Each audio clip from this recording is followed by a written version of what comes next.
Salutations mes chers étudiants, le cours d'aujourd'hui portera sur l'étude des éléments chimiques du premier groupe, autrement appelés les métaux alcalins. Tout d'abord et en guise d'introduction, il faut savoir que ce groupe est constitué par ces 6 éléments qui sont le lithium, le sodium, le potassium, le rubidium, le césium et le francium. Ces 6 éléments constituent un ensemble homogène de par notamment leurs propriétés chimiques. Pour ce qui est de l'abondance, les 2 éléments les plus abondants sont le sodium et le potassium. Tous ces éléments, les métaux alcalins, n'existent pas à l'état libre, c'est-à-dire sous forme métallique, en raison de leur très grande réactivité. On va les trouver donc sous forme combinée. Tout d'abord, le sodium et le potassium qui sont des éléments essentiels à la vie pour la quasi-totalité des organismes vivants.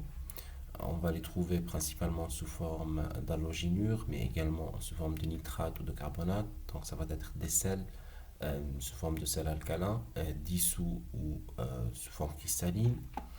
Pour ce qui est du lithium, du rubidium et du césium, vont exister principalement sous forme de minerais silicatés.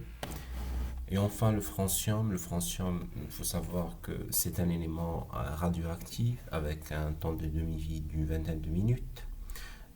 C'est un élément rare, très rare même. Il s'agit du 2e élément le plus rare après l'astate. On le trouve en de quantités infimes dans des minerais de l'uranium et du thorium. Et les principales quantités qu'on peut obtenir ou qui sont étudiées et utilisées sont bien sûr obtenues par nucléosynthèse.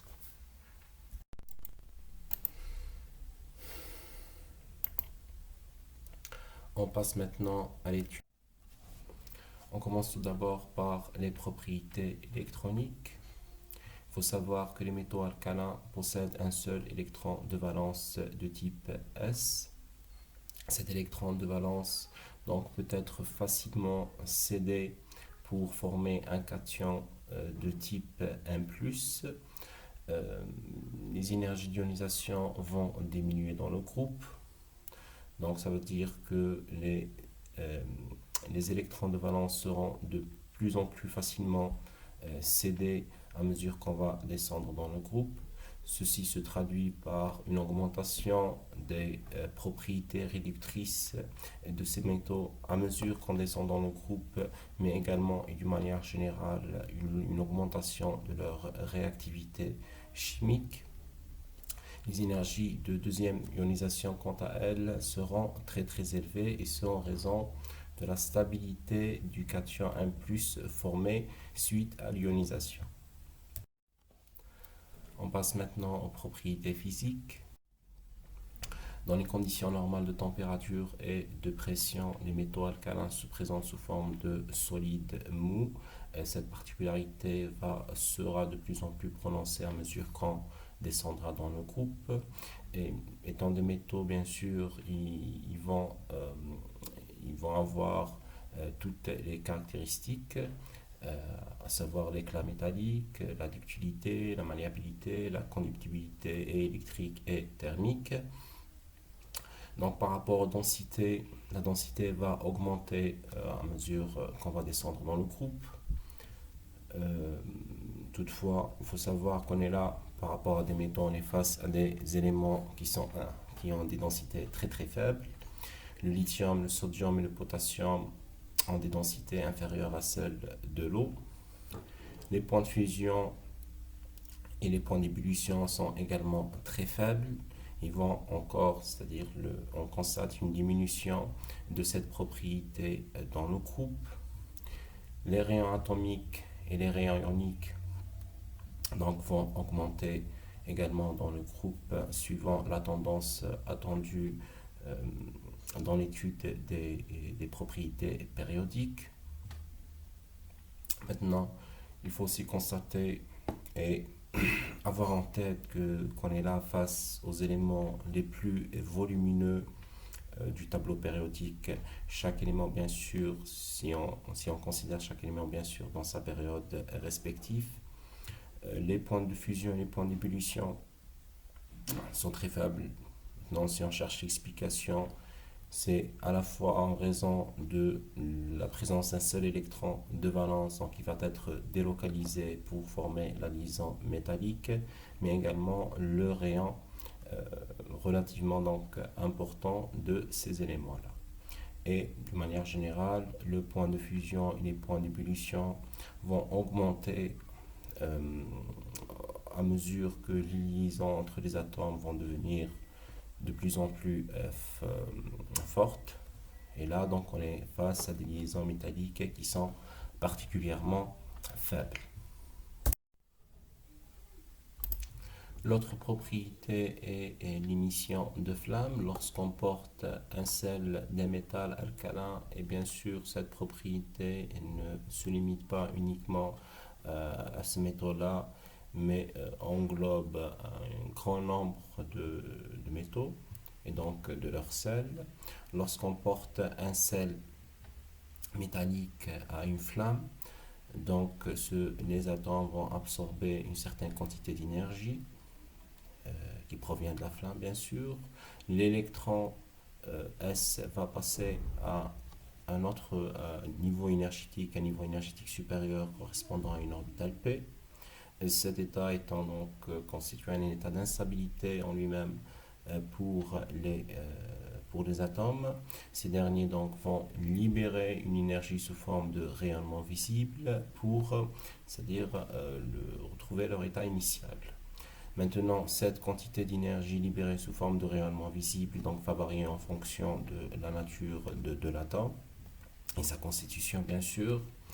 Et là, donc, en fonction du métal, on va avoir une couleur, une coloration spécifique de la flamme, comme vous pouvez le constater sur cette vidéo.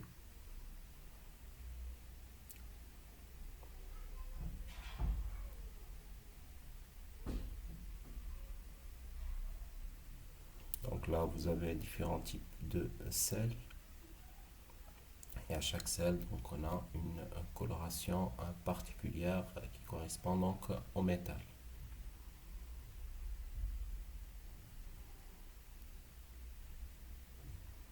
Voilà, on passe à la suite.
On passe maintenant aux propriétés chimiques. Tout d'abord, l'électronégativité. Ces éléments possèdent des électronégativités très faibles. Et cette électronégativité va diminuer dans le groupe.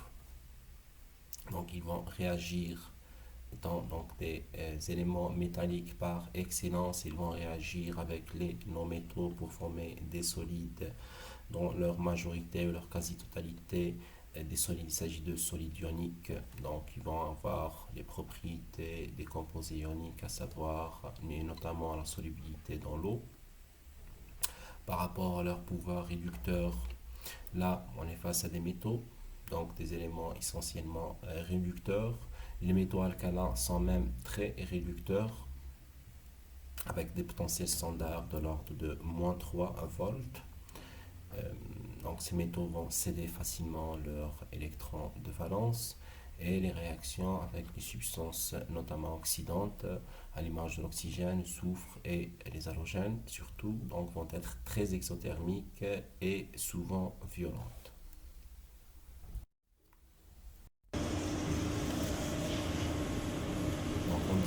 Oxygen from a cylinder is passed through this boiling tube, which has a small exhaust hole made in the end of it. Sodium is melted by using a Bunsen flame. The metal ignites and burns very vigorously in the gas. A characteristic yellow color is seen in the flame. The temperature of the reaction is sufficient to melt the glass. The product oxides are fused to the glass surface.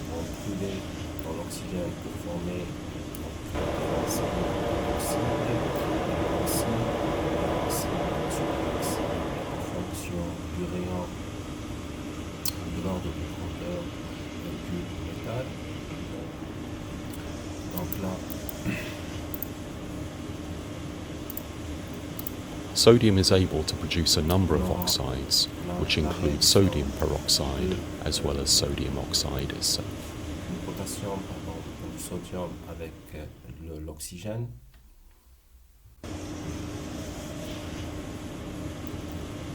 Oxygen from a cylinder is passed through this boiling tube, which has a small exhaust hole in it. Potassium is melted by using a Bunsen flame. The metal ignites rapidly and burns very vigorously in the oxygen gas.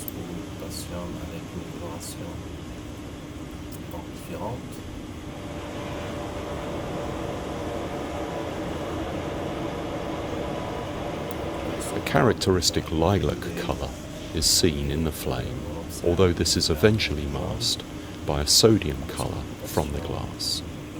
The product oxides coat the glass. Potassium is able to produce a number of oxides, which include potassium peroxide, potassium superoxide, and of course potassium oxide itself. The reaction of water with these oxides is very interesting. They dissolve easily, producing hydrogen peroxide and oxygen, which is confirmed by the bubbles of gas which can be seen to form in the tube. Notice that the temperature of the reaction during combustion is lower for potassium than it is for sodium or lithium, since the glass tube has remained largely unaffected.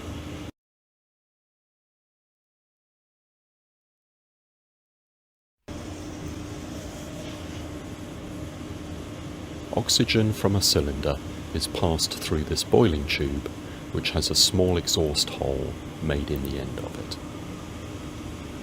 Sodium is melted by using a Bunsen flame.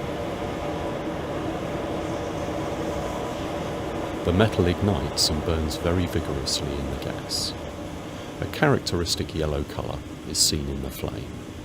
The temperature of the reaction is sufficient to melt the glass. The product oxides are fused to the glass surface.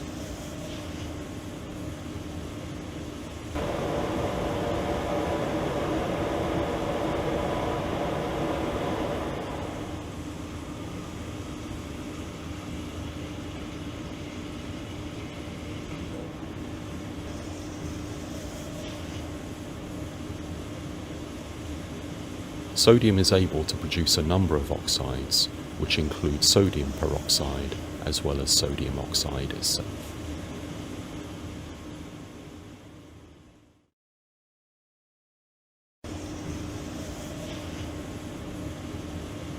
Oxygen from a cylinder is passed through this boiling tube, which has a small exhaust hole in it. Potassium is melted by using a Bunsen flame. The metal ignites rapidly and burns very vigorously in the oxygen gas.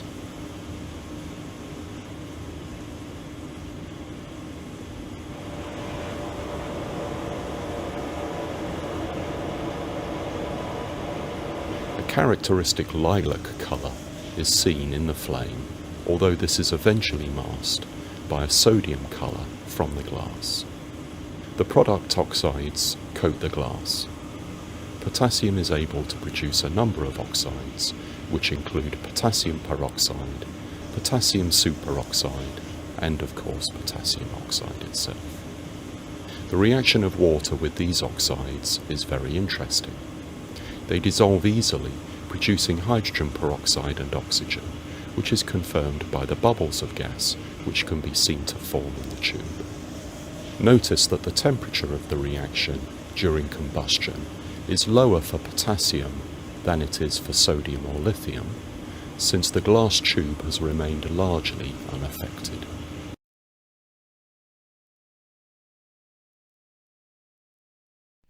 There are 6 alkali metals: lithium, sodium, potassium, rubidium, cesium and francium. They're all soft metals which can be cut with a knife. In air, the elements quickly become coated with compounds that form on the metal's surface. Here, for example, is lithium. When we slice it, you can see the metallic luster, but the black coating quickly reappears. Sodium is kept under oil to prevent reaction with air. Again, when we cut it, the metal surface can be seen. But this time, corrosion occurs even more quickly. With the next alkali metal, potassium, the corrosion in air is so quick that it's hard to see the metallic luster at all. As we go down the group, the elements seem to react more quickly with air. Now let's see another reaction of the alkali metals, the reaction with water. We'll start with lithium. The metal floats on the water and reacts with it, giving off hydrogen gas. Now for sodium. The same sort of thing happens, although the reaction is a bit more vigorous. All the alkali metals react with water in the same way. Let's see an equation for the reaction. Hydrogen gas is produced, and the metal dissolves to give an aqueous cation with a single positive charge. Now for potassium. This time you'll see a flame. The heat given out by the reaction is produced so quickly that the hydrogen gas catches fire. It burns with a lilac flame. The next element is rubidium. This time we put a safety screen between us and the reaction. You can see that things gradually become more terrifying as we go down the group. Let's try cesium, our 5th alkali metal.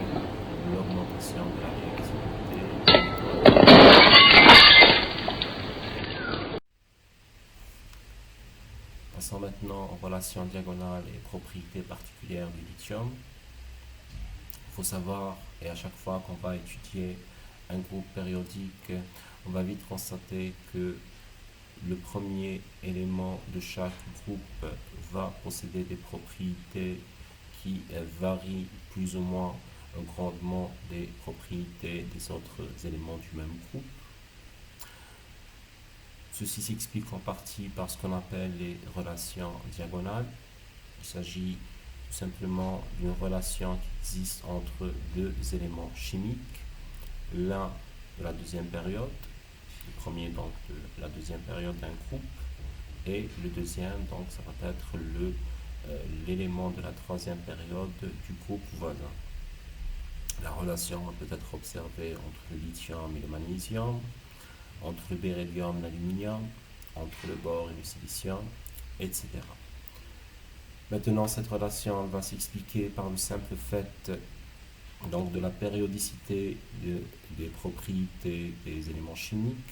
Par exemple, pour le rayon atomique qui va diminuer dans une période et augmenter dans un groupe va faire en sorte que ces 2 éléments qui sont reliés donc qui sont liés par une relation diagonale vont être assez similaires. Donc le rayon du lithium et le magnésium se vont être très proches. La même chose pour l'électronégativité. L'électronégativité, elle va diminuer dans un groupe, puis augmenter dans une période pour donc avoir des électronégativités qui sont très proches. Les conséquences de ces relations diagonales sont directement à observer sur les composés, par exemple du lithium. Ces derniers sont généralement moins solubles que ceux des autres métaux alcalins, à l'instar par exemple de l'hydroxyde du lithium, qui est moins soluble que l'hydroxyde de sodium, du potassium, etc. La même chose pour les fluorures du lithium et des halogénures d'une manière générale. L'autre particularité, c'est que les composés du lithium, là on pouvait s'attendre donc à une insolubilité dans les solvants apolaires, comme c'est le cas des composés des autres métaux alcalins. Là, ceux du lithium sont un peu plus solubles dans les solvants apolaires. Les composés du lithium donc, font l'exception par rapport aux autres composés des métaux alcalins en formant des hydrates. L'hydrate, donc, c'est une notion qui a été expliquée en cours. Tout simplement, ce sont des composés chimiques qui, en cristallisant, donc durant la cristallisation, ils vont retenir leur eau d'hydratation. Et là, donc, on va avoir, par exemple, un hydrate, l'hydroxyde du lithium sous forme anhydre ou bien sous forme d'hydrate. La même chose pour le chlorure de lithium, les bromures, etc. Maintenant, comment s'explique également ces propriétés particulières du lithium? Donc, on va essayer d'introduire une nouvelle notion qui est celle du potentiel ionique. Cette notion va nous accompagner pratiquement durant tout le programme.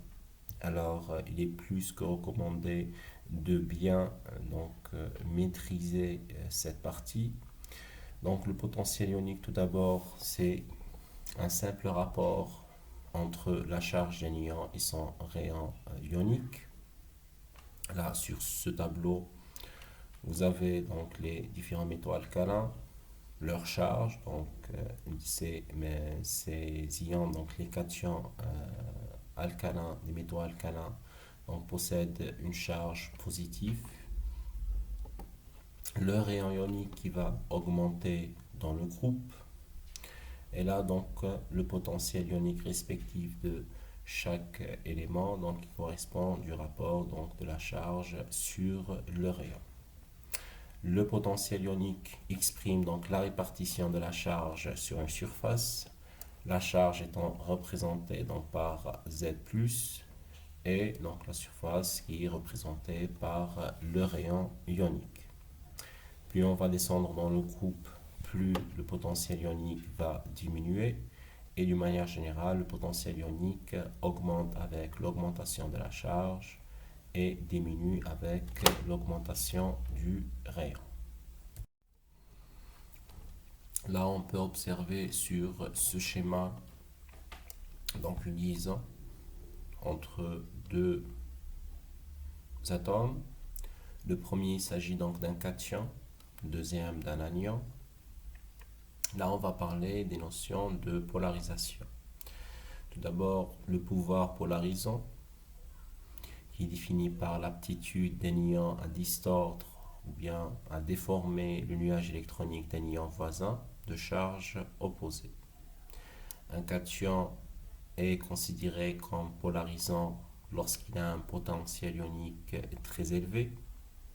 Donc pour ce faire, soit la charge, donc les cations, il faut que la charge soit élevée, comme c'est le cas des cations d'aluminium, de silicium, de phosphore, et bien sûr et surtout des métaux de transition, mais également les cations de petite taille. Et donc là, ça nous renvoie à la notion de potentiel ionique, donc est polarisant un cation qui a un potentiel ionique qui est élevé. La polarisabilité donc est l'aptitude d'un ion à subir une distorsion donc de son nuage électronique par un ion voisin de charge opposée. Et là, donc, sont polarisables les anions de taille importante et les anions qui sont faiblement chargés. Qu'est-ce qui se passe lorsque un cation qui est très polarisant va former donc une liaison avec un anion très polarisable. Là donc on va avoir une distorsion, une déformation du nuage électronique entourant l'anion et un changement, plutôt une évolution du caractère covalent de la liaison. Autrement dit, lorsqu'un cation très polarisant forme une liaison avec un anion très polarisable, le caractère covalent de la liaison sera plus élevé. Ceci donc explique en grande partie les propriétés particulières des composés du lithium, puisque le caractère de la liaison il est de plus en plus covalent. On va observer donc une solubilité moindre donc, dans les solvants ioniques, en premier lieu l'eau, une plus grande solubilité dans les solvants apolaires et l'aptitude de former une série d'hydrates. Les conséquences du potentiel ionique, du caractère très polarisant d'un cation ou bien du caractère polarisable d'un anion. Les liaisons des composés donc constitués vont avoir donc un caractère covalent plus marqué, une énergie réticulaire plus élevée, une solubilité plus marquée dans les solvants apolaires et moins marquée dans les solvants polaires. Ça pour les composés. Maintenant, qu'en est-il des cations à proprement parler? Pour résumer, plus le potentiel ionique d'un cation va être élevé, plus son interaction électrostatique avec son environnement va être importante. Ceci se traduit notamment à travers les enthalpies d'hydratation plus élevées lorsque le cation possède un potentiel ionique très élevé. Et ces cations vont s'hydrater plus facilement, autrement dit, ils vont s'entourer de beaucoup plus de molécules d'eau. Et donc l'énergie nécessaire pour séparer, pour défaire cette liaison sera plus importante.